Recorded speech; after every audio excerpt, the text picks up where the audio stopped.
गुलाम हुकूमत के एजेंडे पे ये चीज़ नहीं है। गुलाम हुकूमत जो एग्रीमेंट करके आई है, उस एग्रीमेंट के तहत वो रशिया के साथ कोई भी निगोशिएशंस नहीं करेंगे। सर, जिन लोगों ने खान साहब को घर भेजा है, आप लोगों को क्या लगता है, क्या वो इतने आसानी से खान साहब को दोबारा वापस आने देंगे? मौलाना फजलुर रहमान की प्राइस उन्होंने 60 रुपये बढ़ाई है और साथ ही पेट्रोल की प्राइस 60% बढ़ाई है। जो बिजली का टैरिफ है वो 45% बढ़ाया है। जो गैस का टैरिफ है वो 47% बढ़ाया है। जो आटे की बोरी 1100 रुपये की मिलती थी अब वो 1600 रुपये की मिल रही है। जो DAP की बोरी 11,000 रुपये की मिलती थी आज 14,000 रुपये की मिल रही है। सर, पूरा यूरोप रूस से गैस खरीद रहा है। सिर्फ ये पाबंदियाँ जो है ये सिर्फ पाकिस्तान के लिए है। एशिया खरीद रहा है, इंडिया खरीद रहा है, बाकी मुल्क चाइना सबसे ज़्यादा इनसे इम्पोर्ट कर रहा है। सिर्फ ये पाबंदियाँ पाकिस्तान के लिए।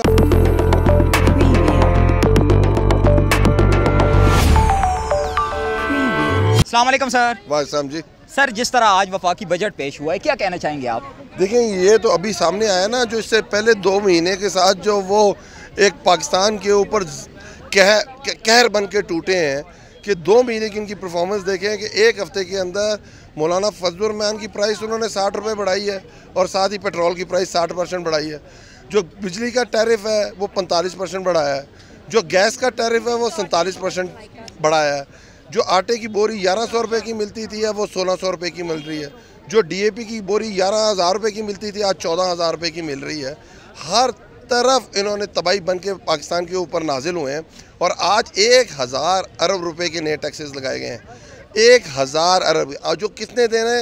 आम मजदूर ने देने, आम छाबड़ी वाले ने देने, लोअर मिडिल क्लास ने देने, मिडिल क्लास ने जो पहली पिस चुकी हुई है इस मुल्क में। इस बजट के बाद मैं आपको बताने जा रहा हूँ 24% पे इन्फ्लेशन थी इस महीने में, और अब जो ये बजट का इम्पैक्ट अगले महीने आएगा जब लोगों के बिल आएंगे तो ये इम्पैक्ट 30 से 35% इन्फ्लेशन में चला जाएगा।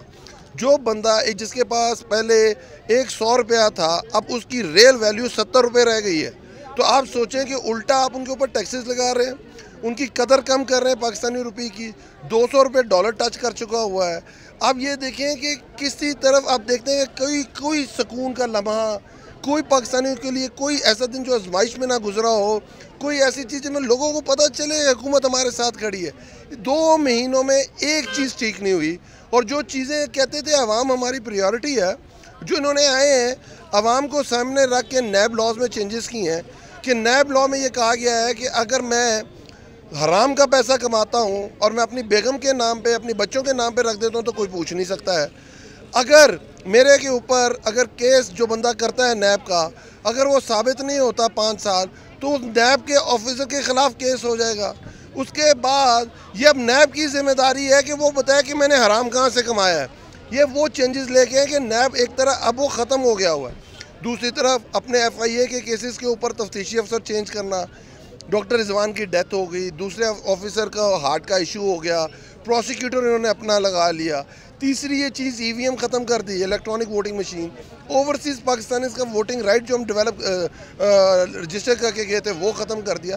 तो अवाम के लिए तो कुछ नहीं किया उन्होंने। अवाम पे तो उल्टा ये कहर बन के टूटे हैं। पर इनकी रुकावट है इमरान खान, और इंशाअल्लाह ताला इस मुल्क में इंशाल्लाह अक्टूबर-नवंबर में इलेक्शन होने जा रहा है। अच्छा। और इस गुलाम इंपोर्टेड हुकूमत से हमारी जान छूट। सर, जिन लोगों ने खान साहब को घर भेजा है, आप लोगों को क्या लगता है, क्या वो इतने आसानी से खान साहब को दोबारा वापस आने देंगे? देखें, फिर आप रेवोल्यूशन कहते हैं किसको?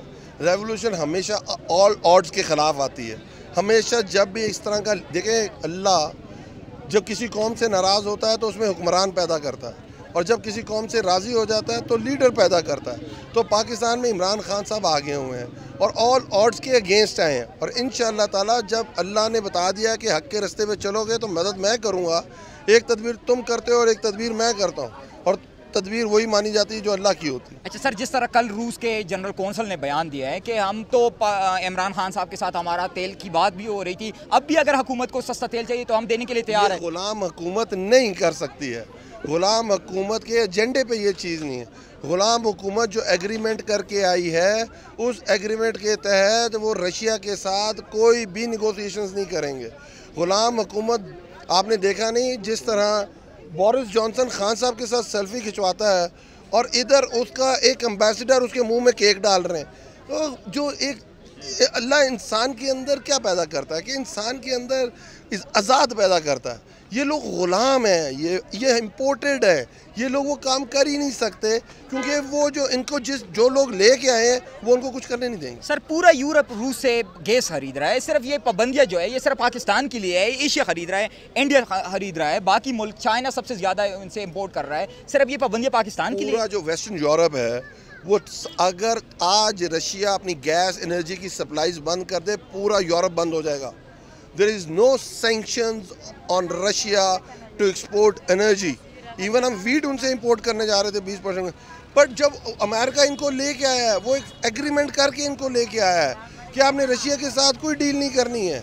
आपने आज कल के अखबारों में देखा, उन्होंने कहा कि अब जो CPEC के अंदर एनर्जी प्रोजेक्ट्स हैं वो रीनेगोशिएट करें चाइना के साथ। तो इसका ये वो सारे मकासद हैं, पाकिस्तान को तनहा करना चाहते हैं, पाकिस्तान के अंदर एक अफरा तफरी लाना चाहते हैं और हमें गुलाम बना के। अली साहब वो कौन था जिसने साबिक फौजियों को प्रेस कॉन्फ्रेंस नहीं करने दी? ये एक अच्छा सवाल है और ये लोगों को सबको पता है वो कौन था और आखिर उसने क्या किया, क्या थी उसके दिमाग के अंदर कि एक स्टेबल पाकिस्तान चल रहा है, 6% ग्रोथ जारी है, एग्रीकल्चर 4.4 से ग्रो कर रही है, एक्सपोर्ट 39 अरब डॉलर पे हैं, आपकी रिमिटेंसेस 32 बिलियन डॉलर्स के ऊपर हैं और पाकिस्तान एक टेक ऑफ पोजीशन पे आ चुका है। तो वो किसको ये स्टेबिलिटी बुरी लगी, किसके दिमाग में ये खन्नास आया कि ये पाकिस्तान के अंदर ये रजीम चेंज होनी चाहिए? ये तो वो सवाल है जिसका जवाब सब पाकिस्तान को। बहुत शुक्रिया सर।